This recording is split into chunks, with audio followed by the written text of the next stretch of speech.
Hi guys, welcome to வாங்க cricket பேசாம தீபக். இன்றைக்கி நம்ம என்ன டாபிக் பற்றி பேச போனால் நெக்ஸ்ட் வீக் நடக்க போகிற India vs England 4th test மேட்சை பற்றி தான் பேச போகிறோம். ஸோ அதை பற்றி பேசணுன்னா இந்தியாவுக்கு சாதகமாக எதுவும் பெருசாக இல்லைங்க, பாதகமாக இருக்குன்னு நிறைய நியூஸ் இருக்குங்க. அதை பற்றி ஒன்று ஒன்று நம்ம பார்க்கலாம், வாங்க பார்க்கலாம். First of all number 3 spot இந்தியாவுக்கு அது சுத்தமாக செட் ஆகலை. கருண் நாயர் அந்த ரெப்புடேஷனை ஃபில்அப் பண்ணல. ஸோ அந்த இடத்துல இப்போதைக்கு நம்ம சேஞ்சஸ் கண்டிப்பாக பண்ணி ஆகணும்.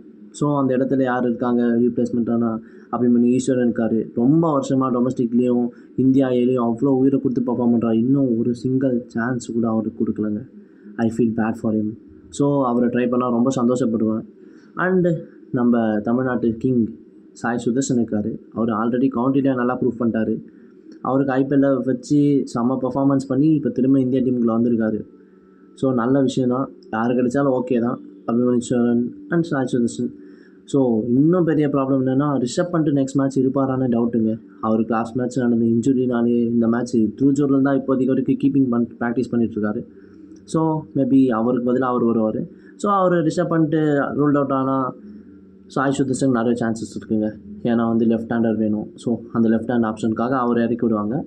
ஸோ இதை விட பெரிய ப்ராப்ளம் ஜஸ்பின் பும்ரா 4th டெஸ்ட் மேட்ச்சை விளையாட மாட்டார்.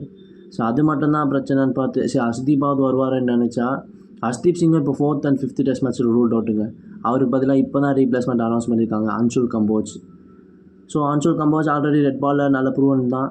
ரீசெண்ட் டைம்ஸில் கூட 10 விக்கெட் ஆடலாம் எடுத்தார் டொமஸ்டிக்கில். ஸோ டொமஸ்டிக் வேறு, இன்டர்நேஷ்னல் வேறு. ஸோ எப்படி பர்ஃபார்ம் பண்ணுவார்னு wait and watch.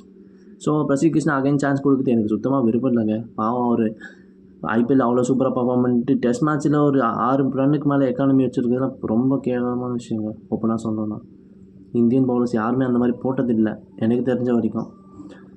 So Anshul Kamboj சேர்ப்பாங்களா இல்லை டிஃப்ரெண்ட்டாக யோசிச்சு குல்தீப் யாதவ் சேர்ப்பாங்களான்னு பார்க்கணும். ஏன்னா லெஃப்ட் ஹேண்டர் நிறைய பேர் இருக்காங்க அந்த டீமில்.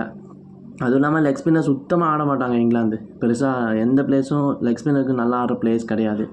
ஸோ யார் சேஞ்சஸ் பண்ணுவாங்கன்னு பார்க்கலாம். மேபி எனக்கு தெரிஞ்சு அன்ஷுல் கம்போஜ் எடுத்துகிட்டு வராங்கன்ற மாதிரி ஃபீல் ஆகுது. Wait and watch.